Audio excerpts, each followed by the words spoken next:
the first goal of every call is for the customer to use us a second time. That's the first goal. So if they're going to use us for plumbing and heating and cooling, and we suck at customer service on electric, we didn't just lose one customer, we kind of lost three. I love that. You're listening to the Rise to Rise podcast. Are you an electrical contractor looking for your next big breakthrough? Just breaking out, service rookie, or seasoned pro? You're in the right place to get the inspiration and tools to help you rise to become a premium service provider. Introducing your host, the founder of Service Loop Strategies, the ex-master electrician with a service addiction, Clay Neumeyer. Take it away, Clay.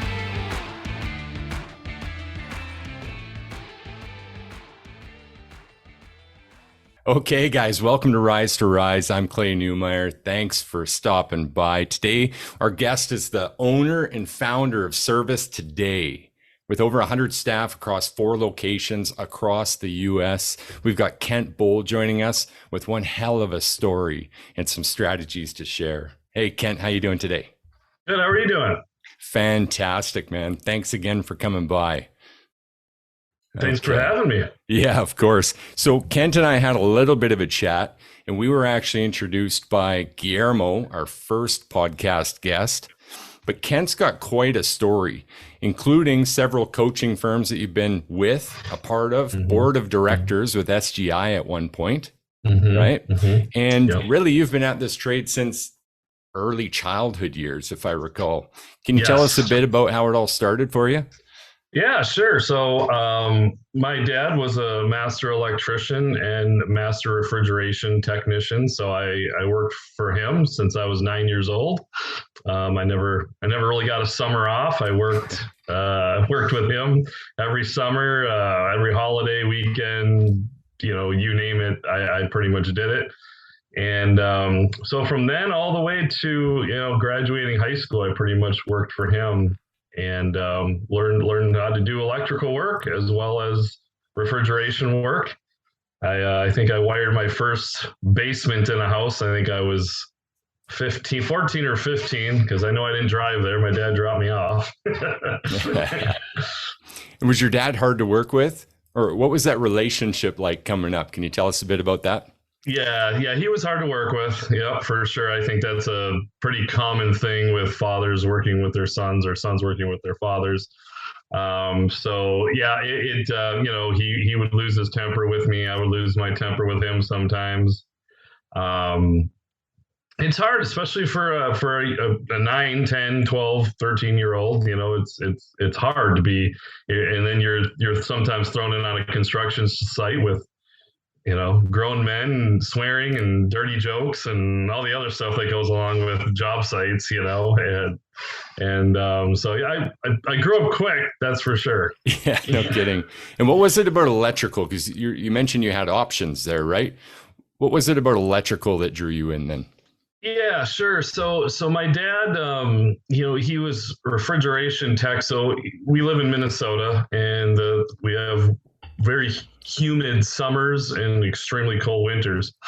And in the refrigeration trade, you're crazy busy all summer long, and then it gets very slow in the winter. So my dad would do electrical work more in the winter and refrigeration work more in the summer.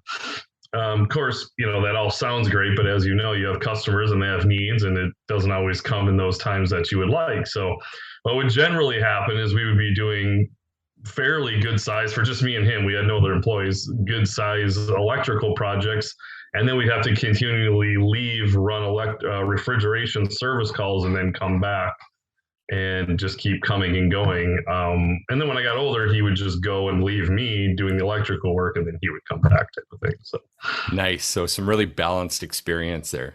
Yeah. It was Did good. he always know that you were going to take over the company? Was that his plan from the beginning, or was this just something to keep you busy? Yeah, I mean, he never pressured me into it. It wasn't like that type of thing. But I think he kind of knew that was the direction I was going to go.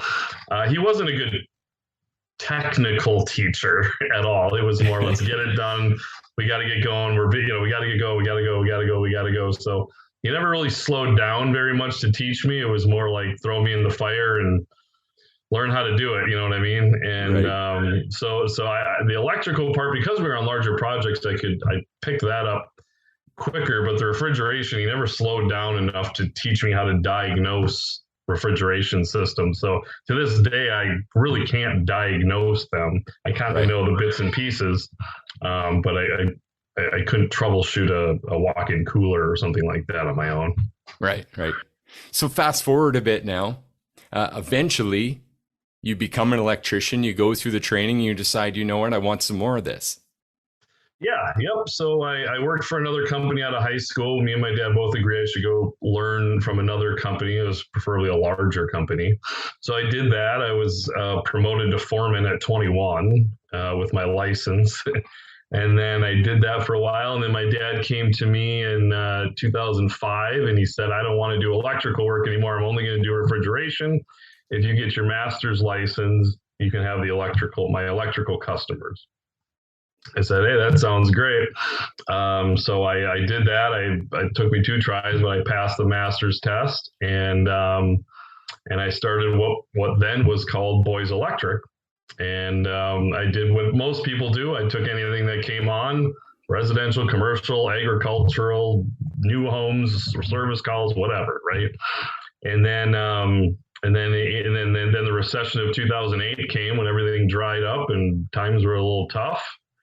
And then that's when I joined SGI, and I went to a profit day, as they call them, and they explained their whole concept. And I said, I was born for this. This is exactly what I could do. I know I'd be good at this. And so I joined right there in the spot. Can I just slow you down there? I'm not sure that all of our listeners know what SGI actually is. Can we stop there for a second? Just explain a bit about what you were looking for, why it became them, or you joined that group, and what they're about. Yeah, so it's changed. I haven't been part of them for a while. It was called Success Group International. I think it maybe changed to a new name now, but Electrical Success International is what ESI stands for.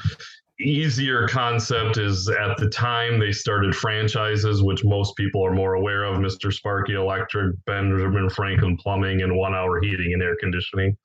So they owned those franchises, and then they owned another group called Success Group, and that was for people who didn't want to be a franchise, but they wanted to learn kind of how to run and operate like a franchise. And that's where I fell. I didn't want to be a franchise. I didn't want that. I wanted to be independent, but I appreciated their sales training, their marketing tactics, their customer service, their software integration, stuff like that. And so that was my draw to it. I didn't even know companies like that even existed at the time, home service, as you would call it. Today, we look around and there's probably a somewhat sophisticated electrical home service company in almost every city or area. Right. It wasn't like that 20 years ago. There was plumbing and heating and cooling you've seen a lot, but electrical just really wasn't there. Even today in my market, at one time, only, I would say 10 years ago, there was about 3 or 4 professional home service companies that did electrical. Now everyone does. Every Nexstar member, they all have electrical divisions now, and none of them had them back then. Yeah. So electrical was kind of lagged behind heating and cooling and plumbing, and I think I was kind of one of the people to help get that going in a lot of areas. Awesome. Yeah. Can I ask your opinion? Can I ask your opinion? What do you think caused that lag for electrical in this home service market? I think people didn't know how to sell it, I think is what it was. It's easy to sell a water heater, water quality, furnaces, air conditioners, indoor air quality. But electrical is kind of that mystery of how do you sell something behind walls that doesn't have any moving parts, like that out of sight, out of mind.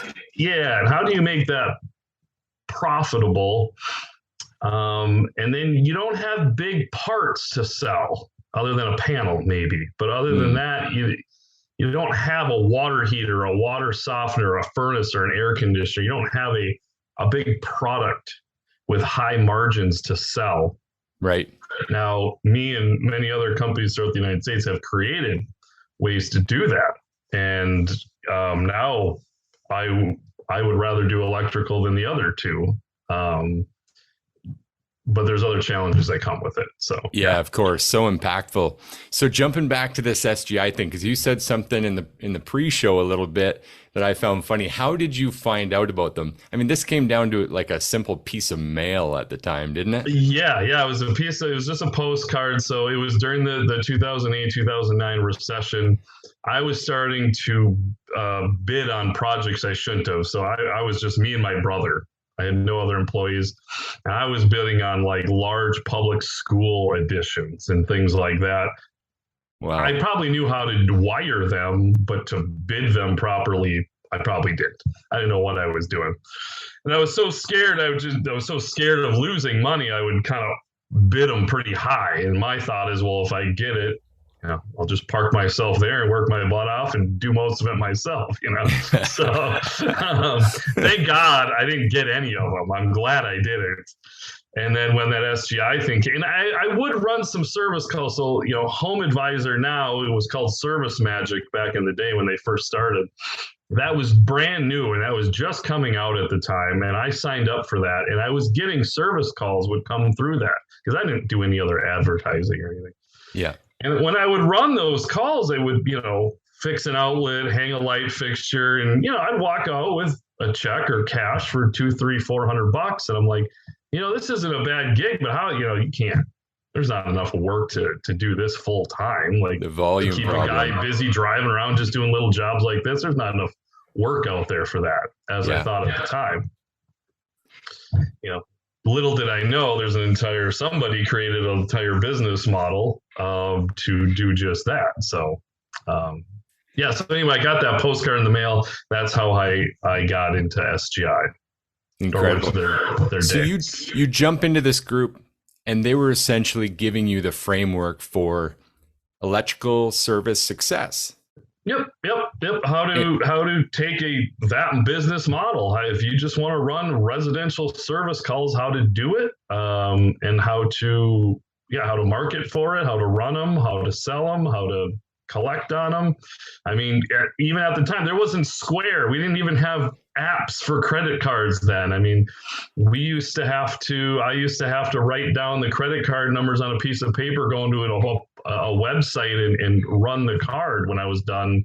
There was none of that. So credit cards were, actually not as common even at the time. Right. Now we just think, what's the big deal? You put it in an app and they charge it. So easy.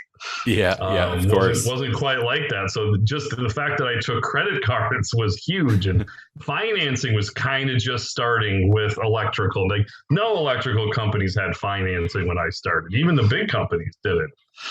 They did for heating and cooling, but most didn't even for plumbing or electric at the time. So that was another new thing at the time. It's come a long way. So I find this interesting too, if I can just interject there and say like, wow, okay, this is actually a big piece here because you were in a bit of a struggle at this time of economic collapse, 2008, 2009. Yeah. So you start essentially throwing shit at the wall and seeing what sticks on some of these bigger jobs. Basically. Yeah. And had you got those, it might have held you out from this experience with SGI and this pivotal moment where you realized, oh, wait a second here. Yes. And what was that first catalyst with SGI? Can you tell us about that moment where you realized, okay, this is it? Yeah, it's a 1 day, and I don't know if they do this anymore. I'm assuming they do, but it's just a 1 day. It's really a sales pitch. They're trying to get you to join, and I get it. But just when they explained I'm a big believer in professionalism. Like I like to look professional, act professional, and they brought up a technician, a member at the time. And he had his uniform on with his name badge with his picture on it. And he looked clean cut and professional. I'm like, that's what I want to be. That's exactly what I want to be. And so I just like that. I liked the professional aspect. But what I really liked is I always had something to work on. I wasn't bidding on jobs I didn't know I was going to get. Like, I would rather drive around and go to B&I groups and try to drum up service calls. I'm always doing something. And I can knock on doors if I had to, which I did do for a while. I did that. Yeah. Wonderful. That's incredible. Okay, so fast forward a little bit. I mean, you get so involved with SGI, as we mentioned in the intro, you get on the board of directors for these guys. Yeah, well, it's called the advisory board. Board, sorry. Yeah, the EAB executive advisory board. So a lot of companies, I think what happened, I kind of got, at the beginning, I got in there as default because during the recession, they lost a lot of members. A lot of the bigger members left because it was tough. And I was just one that I think was, I guess, excelling fairly quickly through their programs and through their trainings. And so they kind of put me on at first as somebody to help others. And then I think I was on it for 4 or 5 years at least on the board. And by the time I left, I was one of the larger electrical only companies, even as a member, I think at the time. Incredible. And, and then I would help companies like myself that just started out, and I would help them get off the ground and answer questions and real life advice of how to do it. Nice. And so during that, you're mentioning that your business is taking off now. Mm-hmm. At what point did you have your first $1 million year? 2013, I think, was the year that we actually revenued $1 million, which I thought at the time was just absolutely insane. I mean, I thought that was crazy. So I did $100,000 in revenue because I had no customers. It was just me.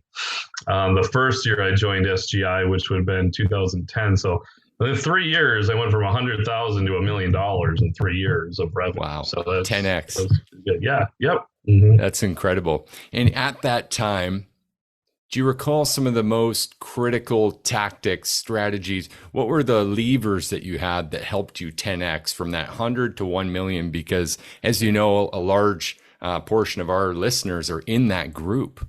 Yeah. Yeah. Sales training. Yes, there's a lot of things you can do by buying products for a lower price, and obviously you need customers, so you need to advertise and stuff like that. But it's making the most of every call. And when I go around doing my sales trainings now, what I tell people is this: I started out in the worst recession this country, one of the worst recessions this country's ever seen. I had 0 customers. I had no money.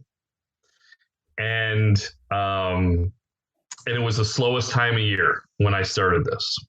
I had to get good at sales. I didn't have a choice. And when our next recession comes, which could be tomorrow, the way things are going, you're going to have to get like that if you're in this industry. It's been so easy.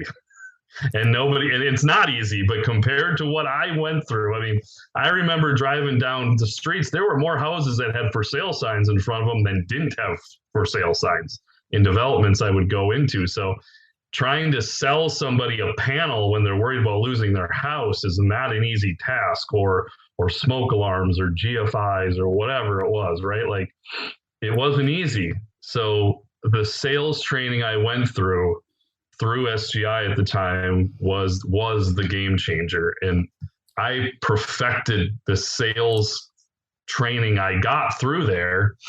I replicated it. I made it better. I improved it. And then I personally trained everybody I hired after that to be able to do it. And then I held the benchmark. So I always say, if you're the owner or you're the lead manager, if you don't have some of the highest numbers, I don't know how you can expect people below you to have those numbers. So I made sure I was the benchmark. Nobody could say it was possible. Nobody could say you can't do it, because I would prove to them I can. Wow. I got to pause you and just say wow for a second and let that sink. That is an incredible piece of information. So you're trying to lead this sales team as well, even from that management position. But also, I think there's been a lot of conversations recently, some of them inspired by me online and in our Rebs group and in on my profile on social medias, where we have so many conversations about this stuff. And when it comes to that sales piece, there are still a lot that answer to that saying they don't worry about it. And it's busy enough that the work just keeps coming and they don't need a process. Yeah. And I'm with you, man. I gotta say, we need that process. We need to know how to make a friend and talk to people how they want to be talked to and show them, engage, educate on a higher level and make that offer in a way that they can understand how you're helping them. There's a couple different levels there. There's one that's just plain customer service. The customer deserves to know what's going on with their home and all the solutions that you can present to them for them to get what they need for their home. So yeah, you may not have to stay at the house 2-3 hours because you'll get a sale anyway, right? But it's not good customer service. So that's part of it. The other thing is the efficiency. So companies out there, marketing is getting more expensive than ever. I mean, the prices of pay-per-click right now, we're literally trying to find ways to completely cut pay-per-click out of our marketing budget because the return gets so difficult every year. It's just saturated and Google has held the market. And so what I'm getting at is you're spending and then now we have gas prices, we have vehicle prices. So yeah, you can go run a bunch of calls and sell $1,000 at each one, let's say. But how much are you burning in marketing, fuel, truck costs, all those things? Or you could run one call a day instead of 3 or 4 calls a day and sell $5,000. Now you don't have near the marketing costs. You don't have near the truck cost. You don't have near the overhead because now you need more people to process the invoices. And you're you know what I mean? It burns up so much overhead. So even if it's busy and you don't need to sell a lot, you're going to cut your overhead costs by running less calls. So I don't care if it's busy or slow, making the most of every single call is extremely important for the profitability of your business. I love that. Yeah, it's so important. And increasing that lifetime customer value through that same process. Yep. That's what I see too, right? Kind of getting 2 birds stoned here with this thing. Exactly. Yep. How and then if you're a multi-trade business like mine, we always say the first goal of every call is for the customer to use us a second time. That's the first goal. So if they're going to use us for plumbing and heating and cooling and we suck at customer service on electric, we didn't just lose 1 customer, we kind of lost 3. I love that. Oh man, do I love that. That again is so incredible, guys. If you didn't hear that, right? You're not just losing 1 customer, you're potentially losing 3. So many times we ask guys, okay, what's the lifetime customer value? Yeah. And quite often their answer is the same as their average ticket price. And it's just so not true. Yeah. No, it doesn't have to be that way. Yeah. And in electrical, that's the other, I would say, reason why this home service companies haven't jumped on, because the average homeowner only needs an electrician once every 7 years from what I was told. I've never really researched it. But heating and cooling is like once every 2 years, and plumbing, I think, is once every 4 or 5. So you don't get the repeat like the other 2 also, unless you're going to be a multi-trade business. Yeah, absolutely. And I think a lot of our listeners are also looking at ways to create membership packages to increase that upfront inspection, right? Take care of some due diligence, which honestly is the right thing to do. So I've never felt bad about offering a package like that. And then being able to come in and check with your customers and knowing, as you said before, offsetting those marketing costs, getting rid of that pay-per-click, And just knowing you've got a list of 100, 200, maybe 300 customers for your small business, and being able, when it's slow, then to have that schedule control. And like you said, go out and network, pound pavement, go visit your customers and visit their neighbors and see if you can take over a whole block.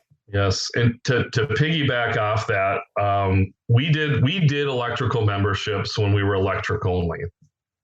I myself, who I would say was a pretty good salesperson, had a very hard time selling on those jobs. And I know a lot of people in this industry, in the home service, have a hard time closing and tickets on those inspections. I was learned a sales process for heating and cooling, and I converted that same process into electrical. And we launched that in January of 2021. January, February, and March are the slowest electrical months in Minnesota. Right. We had record-breaking months by implementing that sales system on club memberships for electrical. Incredible. So there are ways to capitalize on those, because I used to think that there wasn't, because we had such a hard time, but we have found a way now to capitalize on those. So I love that. I love that. Hey, let me ask you on the spot, guys, we haven't talked about this prior. Kent, would you be willing to work together and put that in just a framework as a lead magnet that people could actually put their hand up and ask for at the end of this show? As far as what? I guess what are you asking there? Just the framework of how you were able to take and build a sales process for that membership package. Oh, sure. Yeah, I could give some nuts and bolts to it.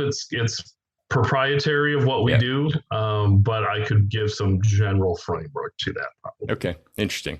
It is a conversation I wanted to have with you offline, but here we are. It just popped in my head, and I had to say it. So, okay. All right. So you mentioned having a few different trades under one house, and I know we chatted about this before. Can you tell us about your first experience trying to expand out of electrical and bring in some other trades, and what you learned through that process? Yeah. So I purchased a heating cooling company in the Minneapolis-St. Paul area. This was 2017. And I thought I was just going to run it just like electrical. And in my mind, it was going to be easy, because people, when they don't have heating or cooling, they have to fix it, right? It's not like electrical where I have an outlet not working, but I have 200 other ones in my house that I can plug into.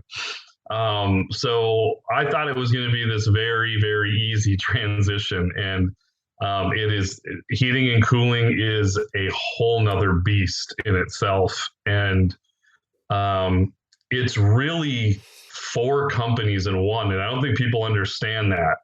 You have service, you have sales. And when I mean sales, like you're going out and competing for free against 4 or 5 other bids, and you're doing that all the time, So you have a service department, a sales department, a maintenance department, and then you have an install department.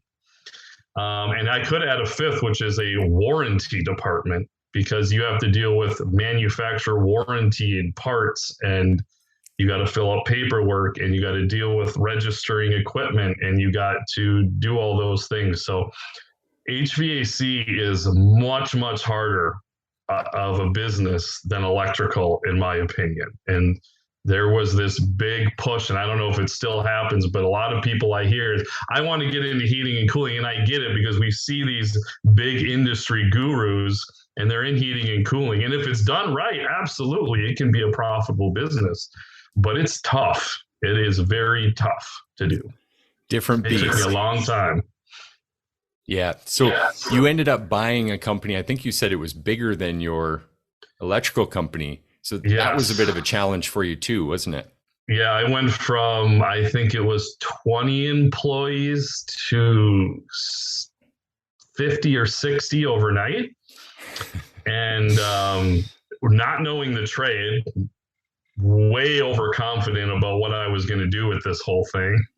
My business at the time was revenuing $3 million in electrical. This business was revenuing $4 million in HVAC. So the challenges of convincing a bank to buy a company larger than you is its own challenge. And then coming in and being the new face of a company that was built from the ground up by somebody else is a whole nother culture. It was a very big learning experience on business culture, because I built my electrical company from the ground up. The culture was what I built from just me all the way up to, when I was doing electrical only, but then walking into a business that has its own culture, and then you're bringing in another culture, and it literally clashed. Like, one thing at our electric company, we were very, very professional. Like, we didn't swear in the office. We didn't swear in the parking lot. Like, we were very professional. The heating and cooling company I bought, I mean, it was like pirates in that place. I mean, like, the cursing and the everywhere, in the call center, the account. I mean, just the clash of everything was, to say the least, was a challenge in itself. No kidding. Wow. So how did you overcome that challenge with the staffing? And at some point you must have got reins of it, right? Yeah. So slowly ingraining your culture into it. People are going to leave. One thing to know is, no matter how good of an owner you are, when you take over a company, if you keep half the people over the first year, it'll be amazing. So don't think everybody's going to stick around. Even if you're a good owner and you're good to people, you're not the old owner, whether they like it or not. It's not you. It's not the same. And you're going to change things, and they're not going to like it. So yeah, I mean, it's very, very, it's a lot more difficult than I ever thought it would be. But it didn't completely rub you out. You weren't done. You didn't give up.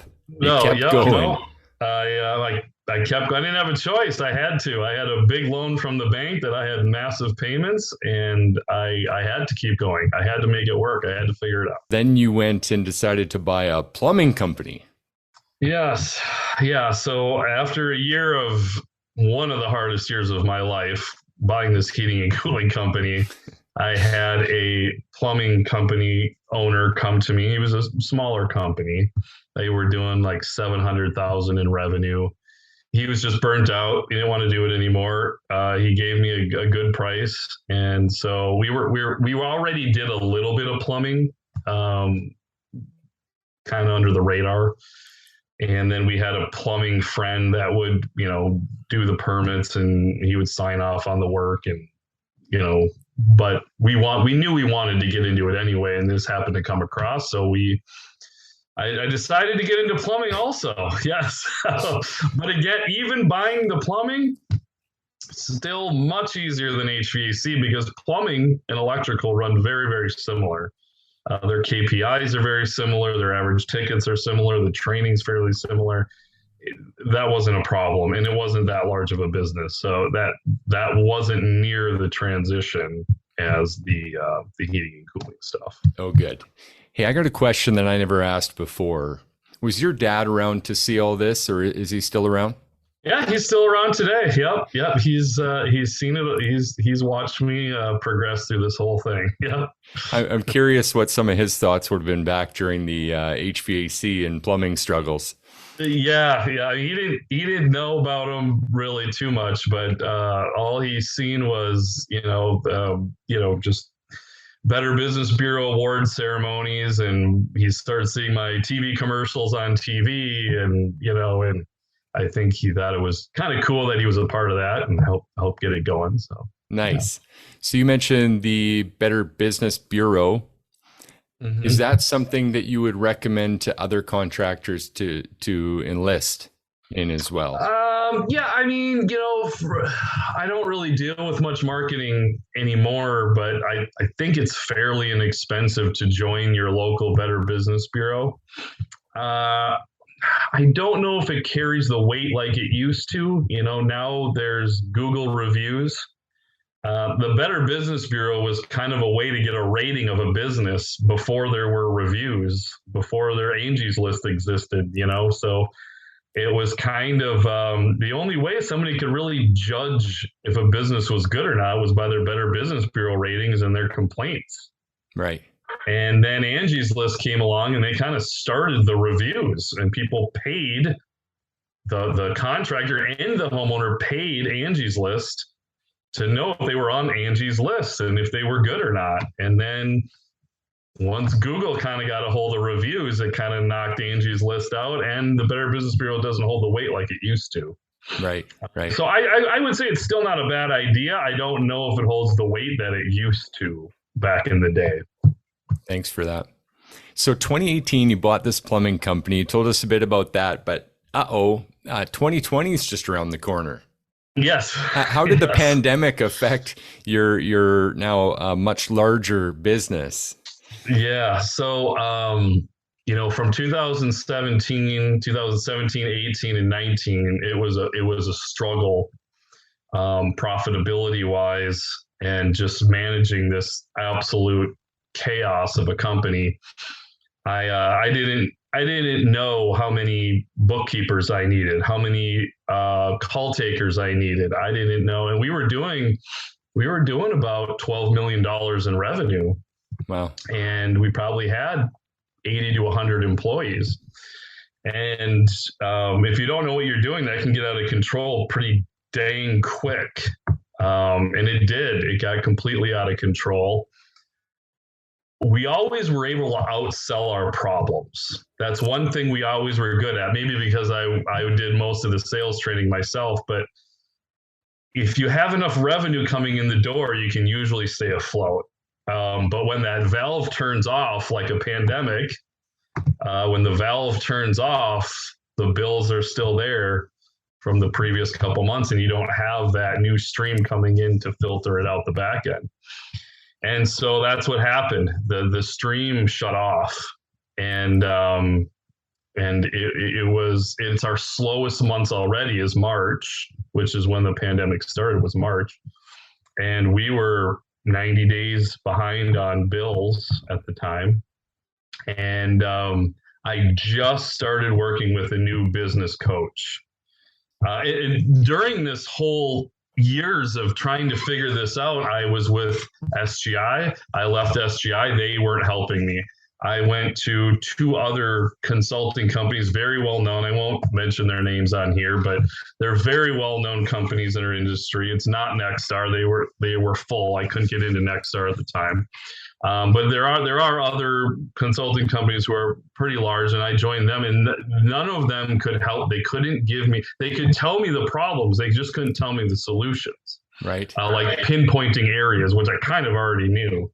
But I wanted the solutions. And until I got a hold of this business coach, this business coach owned a $30 million company in Florida. And once I got a hold of him, he taught me some very, very, very simplistic ways of managing your overhead. And he broke it down very easy for me. And I literally walked into the office and I just started laying people off. Because the pandemic's here, we're getting down to these certain percentages of revenue per department, picking department heads, and this is what we're going to do. And we slashed marketing that wasn't working anymore. We got rid of apprentices that weren't producing. We had them for growth, but we knew we weren't going to be growing through the recession. So that wasn't, or the pandemic, I should say. And I assumed a recession was coming right after. It didn't happen. So I just made massive changes. And it ended up being our most profitable year ever.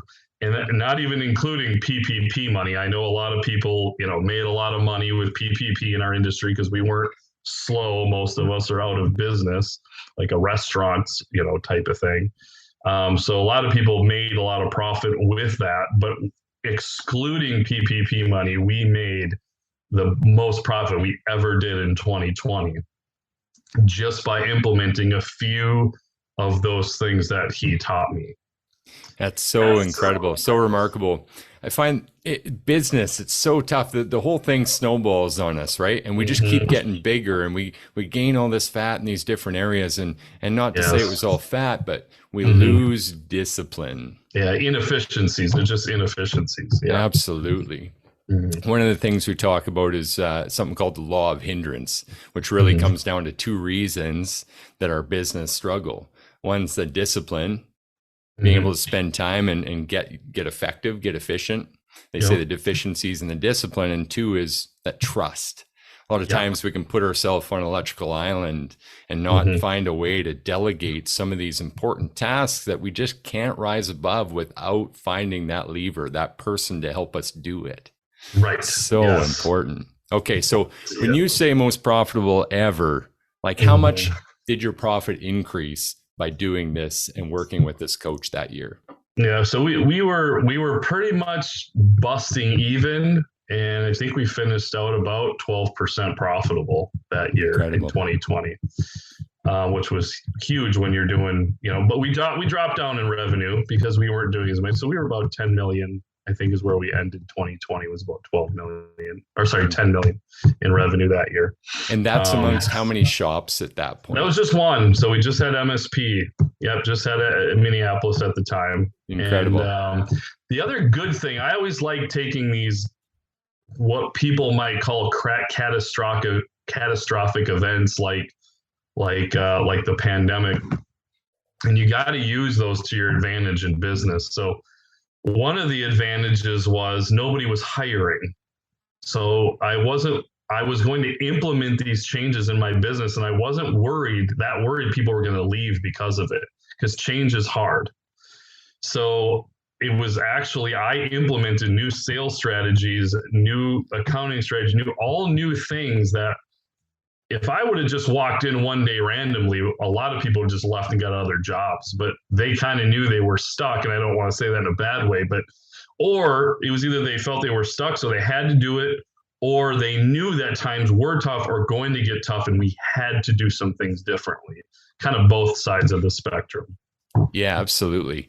I don't know that many people know this, but change management actually follows a similar cycle as grieving someone's death. Yes. That's how big of a deal this is for you and your staff, right? Yes. So this was a hard time. Without that coach, would you have made it? Could you see maybe having to shut the doors? Yeah, I don't think we would have. No, I mean, I might have done some of this stuff by guessing what I needed to do, but I wouldn't have known how much to cut and where to cut. And so I don't know. That's a good question. Maybe with the PPP money, I would have made it. But without it, probably not. Right. Yeah. Yeah. One of my mentors always said, a good mentor, can show you what to do, but they definitely need to be able to show you what not to do. Yeah. Right. And in this case, having the confidence in someone that can literally tell you, okay, this percentage, start making cuts, and you run with that. I mean, that's a big deal. That's not an easy thing to do.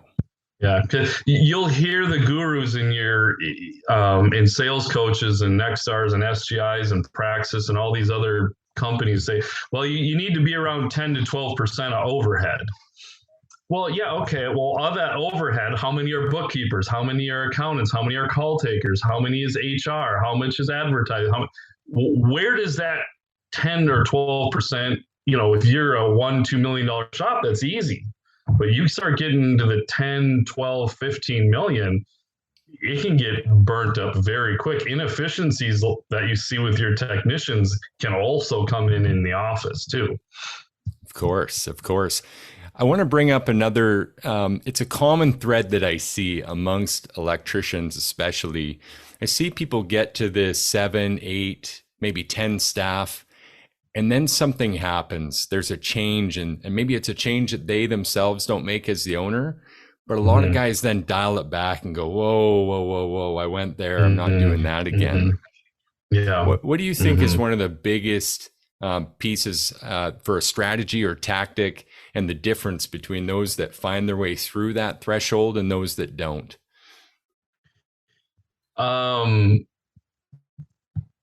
I see it a lot because I see a lot of smaller guys, the owners saying, I want to get out of the truck. I want to get out of the truck. And they delay it because they know they're going from a revenue producer to an overhead. And I had a very big struggle with that too, because when you're that small, you're probably making pretty good, hopefully, you're making pretty good money in the truck.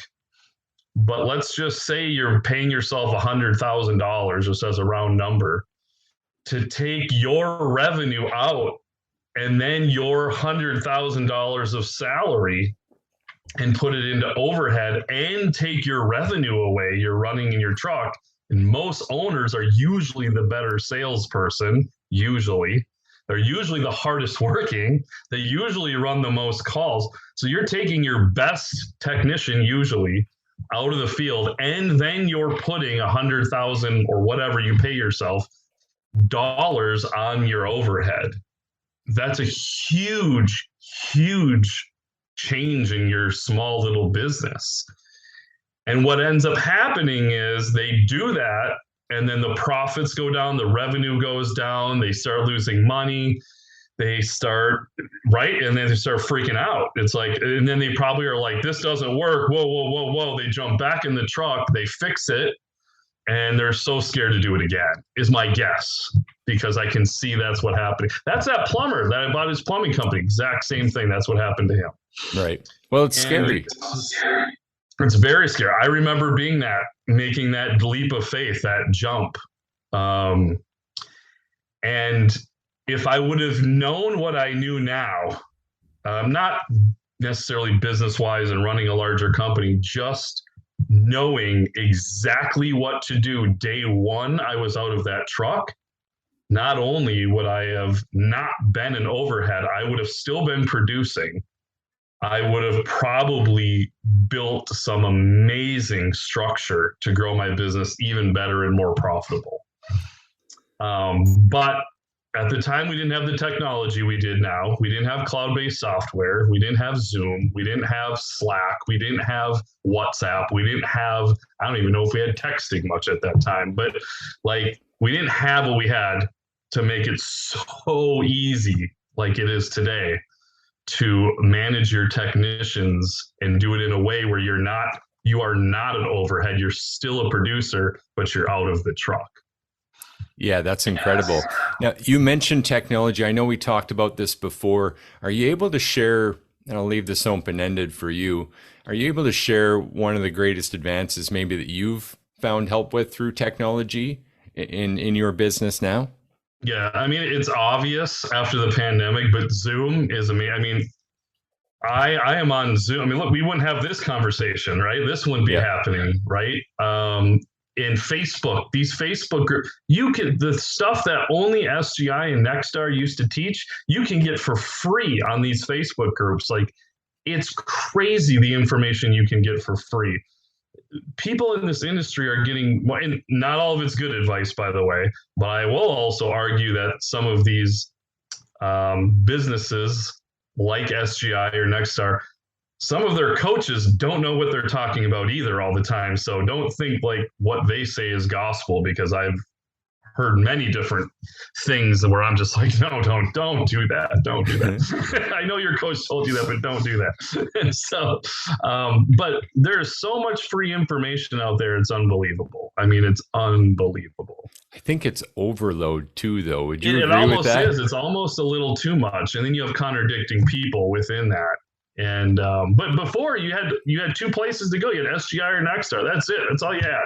Keep it simple. Or a franchise. Yeah, we did this exercise within our group, within the Rebs group, where it was on a live, and I literally said, look, guys, I'll show you how to increase sales in your small business. And we went to Google and we typed in how to increase sales in my small business. And we had about 7 billion results in half a second. Half a second. Right. This stuff just comes up. And the point I was making is it's not always the strategy. And this is borrowed, actually, I think Tony Robbins might have said it first, but kind of the 3S rule, where we've got strategy, story, and state. and they're all very important to this piece of the pie, but people tend to get it backwards. And where you see this is we look for the next shiny object. Yeah. Get that shiny object system. Out of those 7 billion results, what's the next sales strategy I need? Instead of maybe having the discipline to first manage your state, get your story right. Hey, we can do this, right? Because the two most powerful words in the English language are I am. Whatever follows is. And with the people, and we've got a handful of clients, of course, you know that, with the people we've helped, so many that are overcoming their little red team, we call it. It's just that little voice they're hearing they're shutting themselves down. It's self-defeat. Yeah. Before they give themselves a chance to exercise a process, believe in yourself, have the confidence to just run the play and not just run it once. Let's run it 20, 30, 40, 50 times and then see what worked and what didn't, where we can make improvements. Such an important piece.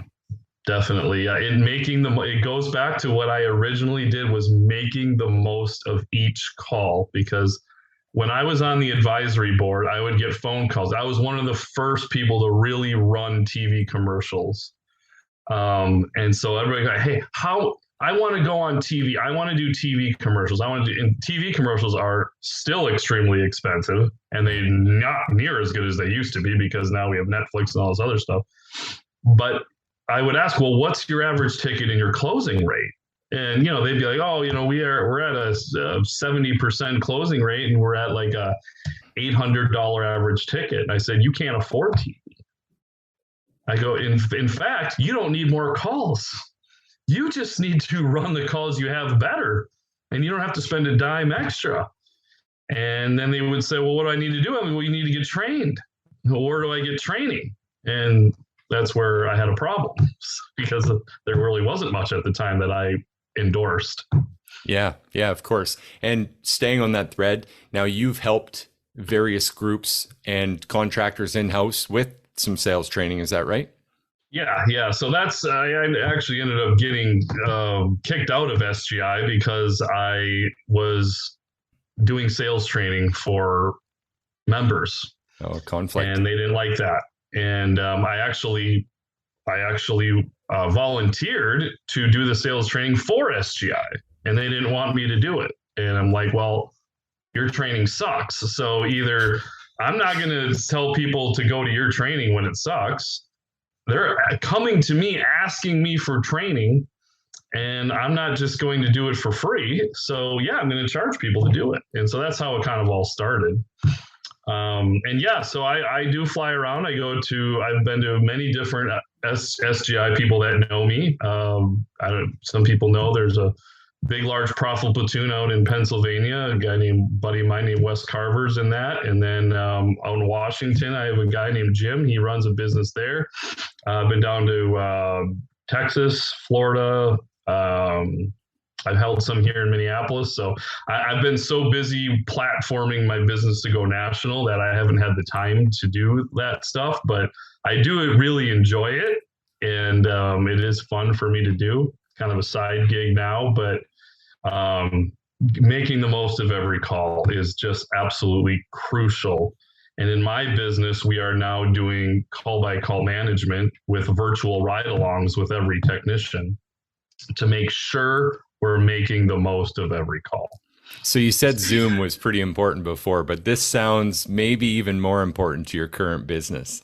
Yeah. So a virtual ride-along is using, I can't talk about it too much, but using some type of technology, not a video call. We're not going to film the entire service call, but using technology to make sure that the big points are getting hit throughout every single service call, with a manager watching it as it's happening live. And if a piece is getting skipped, they can jump in. And then using cloud-based software, we're on Service Titan, you can actually watch them build their options live. And if I know some of the vitals going on in the home, and I know some of the things wrong in the home, I can see if the options are being built correctly to make sure those are done. And if they're not being built, I can interject. I can see if a technician's being lazy. I can see if a technician is burning through the call. I can see if a technician just doesn't want to do a safety inspection. I can see it all. And I'm not going to catch it a month later after I run their KPIs. I'm catching it now. You're fixing the problem in real time. Yes. And what we found out is it's created better customer service, less complaints, because if there is a complaint, we're dealing with it right now. I already know what's going on about the job, higher ticket sales. And so it's just we are literally virtually riding along with every single technician every day. Incredible. Has that changed your training on the front end of that process as well then? Actually, yes. So implementing that sales process I talked about earlier in all three of our trades and using that combined with the virtual ride along were the two biggest things. Yeah. And it's also dispatching properly. And we talked about this a little bit too, which is you need a sales funnel. And I can go into that more if you want, but the sales funnel is something everybody's got to really look into. You know what? We're about on the hour here, so we'll probably save that for another call. I have a feeling we'll be able to do a second one anyway, Kent. Sure, yeah. Such a wealth of information. If we could wrap it up and say, what were your top few things? You can choose one or three. You tell me, what has been the one thing then that has changed this all for you and that you would recommend anyone else spend time, look at, do, whatever that answer is? I would say don't grow too fast, even though that's completely against what I've done, right? Make sure you have a business coach or mentor that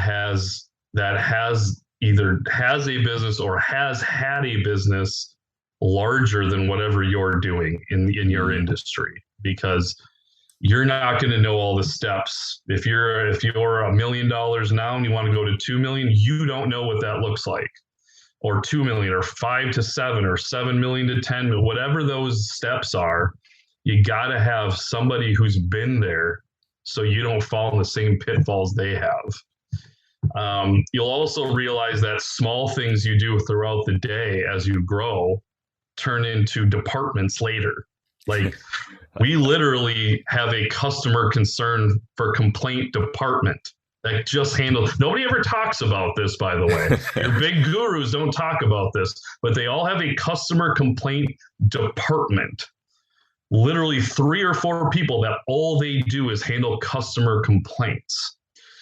And you might think, well, they must just be horrible company. No, they're some of the best companies. But listen, when you're serving 15,000 homeowners a year, just think if you have 1 complaint a day, like per department, that's 3 to, you're going to have them no matter what size your business is and how good you are, you're going to have customer complaints.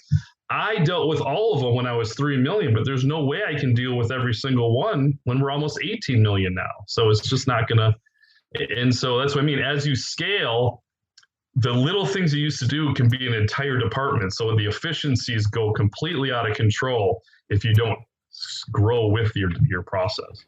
Of course. Yeah, that's very insightful. Thank you so much. If our listeners want to reach out to you, is that something you want to make available to them? What's the best way for them to follow you on socials or get a hold of you? Yeah, I think my Facebook, my Bollco Facebook page is probably the best. It's just Kent Boll, KentBoll, not BOWL, BOLL. And you'll see my business coaching page there. You can message me through that, and I can try to help you whatever way I can. Wonderful. Well, thanks so much again. It was great having you, and I do hope we get to do this again sometime. I hope so too. Cheers. And as always, please like, comment with your reviews down below for this episode. If you know someone who needs to hear this or Kent's story, please feel free to share it with them. I invite you to invite them to our inner circle. If you're not part of the Residential Electrical Business Services Facebook group, please jump over to Facebook and search for Residential Electrical Business Services and join that group. We'd love to have you. Okay. A rising tide floats all boats. I'm Clay Neumeyer, your service loop coach. Cheers to your success.